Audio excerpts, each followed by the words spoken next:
Welcome back to the Cookbook Library. I am Enid Grace and I am back with another very simple recipe that you can make at home. I'm really in a French pastry mood right now, so I apologize that I'm doubling up this week, but next week I promise I'll bring you something a little bit different. But my absolute adoration for these perfect little seasonal apricots continues, so we're going to use them again today, and we're going to make my brown butter and apricot financiers, the sweetest, quite frankly, the simplest French pastry, and they're always a hit, and you can make any flavor that you want of them. But again, I just have an obsession with these apricots. They're just so cute. I just came from the garden and I was working with my tomato plants, and my hands smell like tomato. Anyone who works with tomatoes knows that smell, that tomato leaf smell, and I love it. I can't stop smelling my hands. I assure you I wash my hands. I'm not going to start making these without washing my hands, but it should be bottled. In fact, probably Joe Malone or somebody has probably bottled this scent. But anyways, I love that smell. So we're gonna make some financiers. When they're in the oven, I've got another little book that I'm gonna flip through, probably have a coffee, but these are so simple to make. You can make them tonight and they'll last like 3 or 4 days. It's one of those great pastries where they're absolutely delicious fresh out of the oven, but 2 or 3 days later, they're still really, really good. Let's get started. The best part about making my particular recipe for financiers is you don't need any special equipment. It can almost be done in one bowl, so limited wash up. We do need a separate pan though in which to brown the butter, which is what we're going to do first. And browning butter is actually pretty simple. You do just need to keep an eye on it. And yes, it is an important step. Of course, you could just use melted butter, but brown butter really does lend a beautiful flavor. It's kind of nutty and a little bit sweet and almost a little bit caramelized. And essentially what browning butter is the milk solids in the butter caramelize and brown and give this kind of extra level of flair. And it doesn't take long, particularly when you're doing a small amount, which is what we're doing here.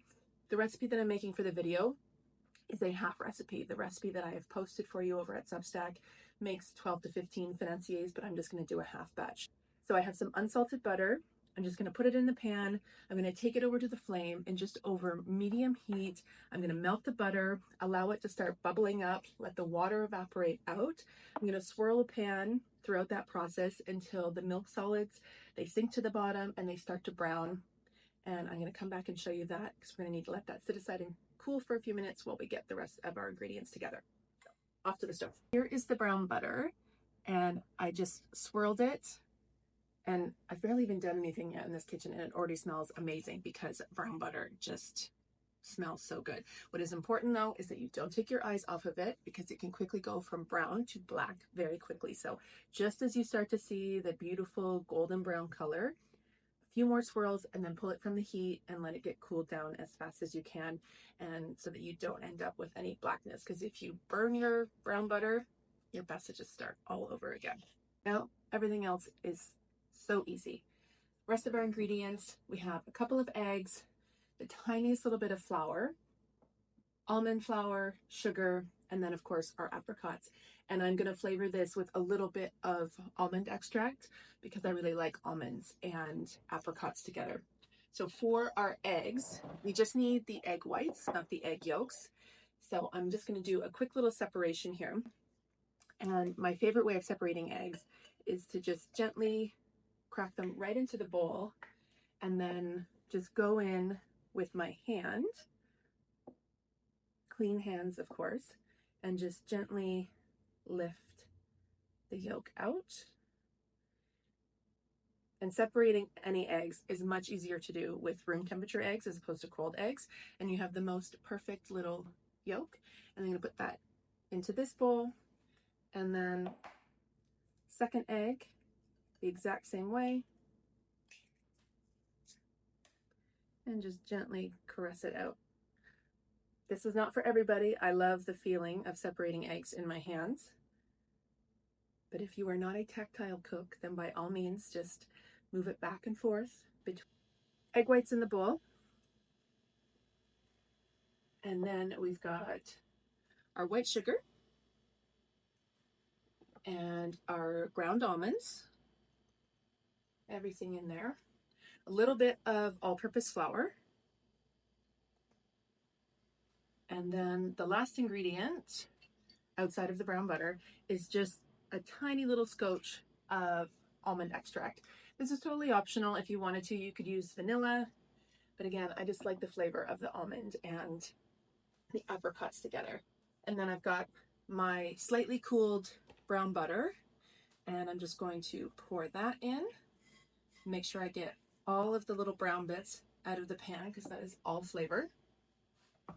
And I'm just going to take a whisk and very simply mix this together. No fuss, no muss. And you're just going to end up with essentially kind of like a thick paste. And I can smell that almond extract and the brown butter. Oh my goodness, so good. You just give it a good mix, make sure everything is combined. For financiers, you can use any number of tin in which to cook them in. You can do the little rectangular ones. You can just use a standard or a mini muffin tin. I like to use these shallow, they're essentially a tart tin, but they just have sort of like about a half an inch of space in the bottom because I don't like a really fat financier.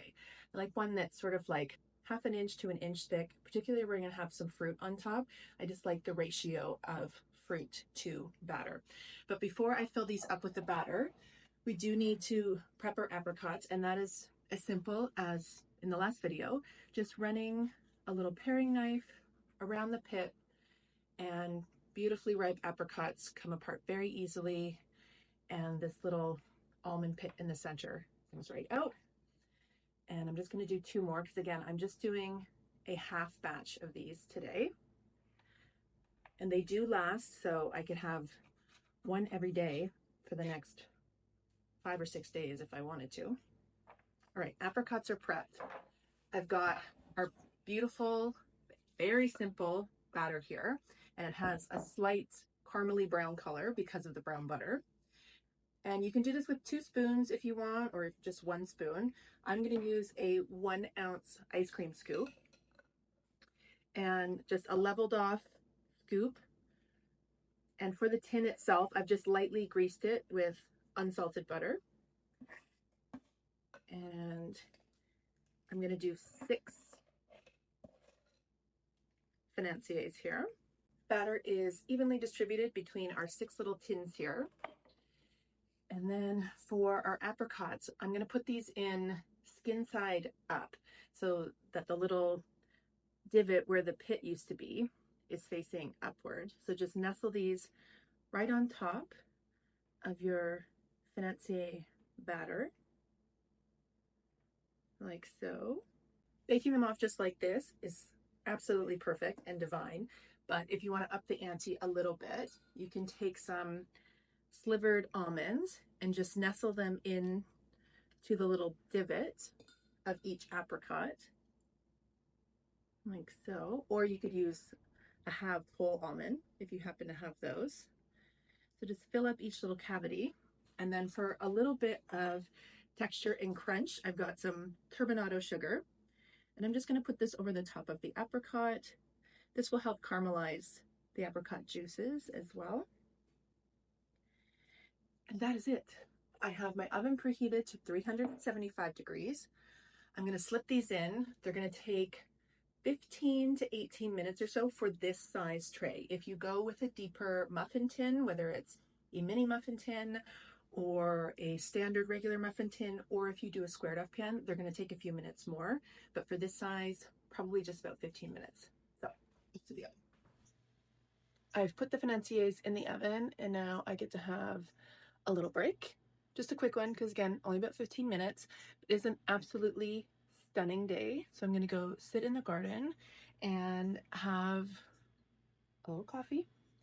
And I am going to flip through a book because I can't help myself again. And again, I'm in a bit of a French mode as of late. And apparently I'm in a Rebecca Pepler mode as well, because I finished going through Table the other day. And now I've got Le Sud, which is recipes from Provence and Côte d'Azur. And I think the photos are even better in this book than in a Table. I just love looking at it. It's great inspiration, and it's not just desserts, it's all different kinds of recipes. So the timer is set, 15 minutes. I'm gonna go sit in the garden and I'll be back. There could not be a more perfect day. Bird song. It is like the perfect 23 degrees and just a little bit breezy. I can't ask for anything, but it's not humid, which I hate. My hair definitely prefers it when it's not humid, but just a stunner of a day.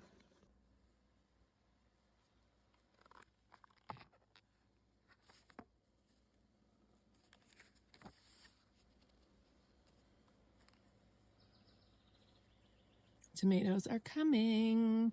I have fruit on my vines right now, so I mean, I just love tomato inspiration. Pistou, one of my favorite little recipes. I teach it in a lot of my classes.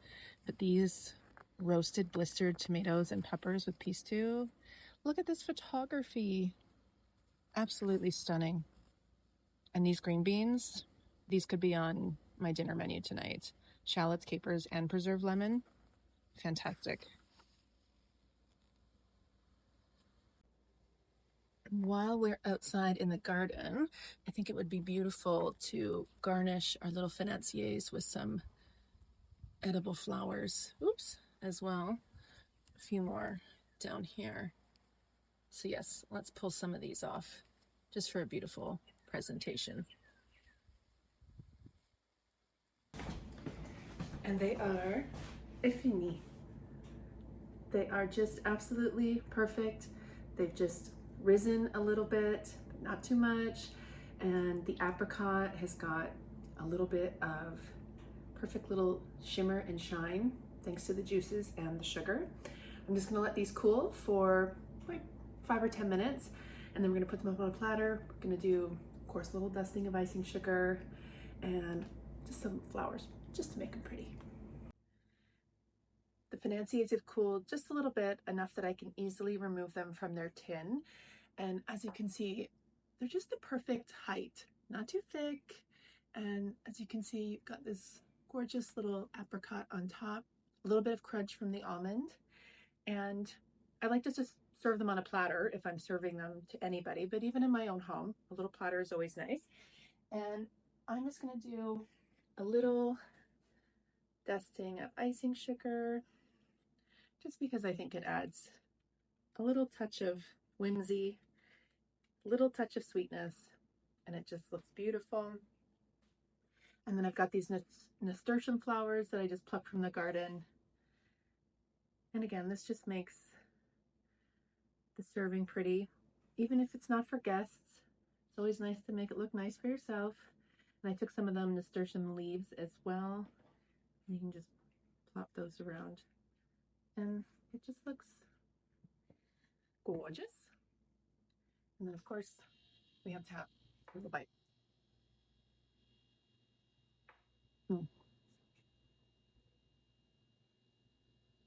It's chewy but light, touch of sweetness. You get a little bit of that almond flavor, and the apricot is just floral, sweet. It's so good.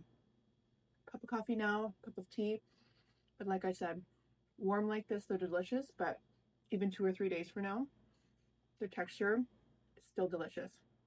Actually, the reason they're called financiers is, excuse me, many, many years ago, the pâtisseries would make these for the businessmen, the bankers and such in Paris and other parts around France. And because they kept so well and they didn't fall apart, because they weren't just all made with flour, the texture of the almond meal held them together. The bankers and financial gentlemen in the bigger cities would just go to the bakeries and pick one of these up, and they could put them in their pocket without the worry of it falling apart and getting all crumbly. And even if they didn't get to it until later in the afternoon, they could enjoy still perfectly shaped financier. So hence the name financier, because they were made for financiers. I know a lot of people refer to these as fanciers, but it is financier, even though they are quite fancy and really delicious. Give these a try. So simple. 5 to 10 minutes of prep work, 15 to 20 minutes in the oven, and you have a delicious classic French pastry. Enjoy!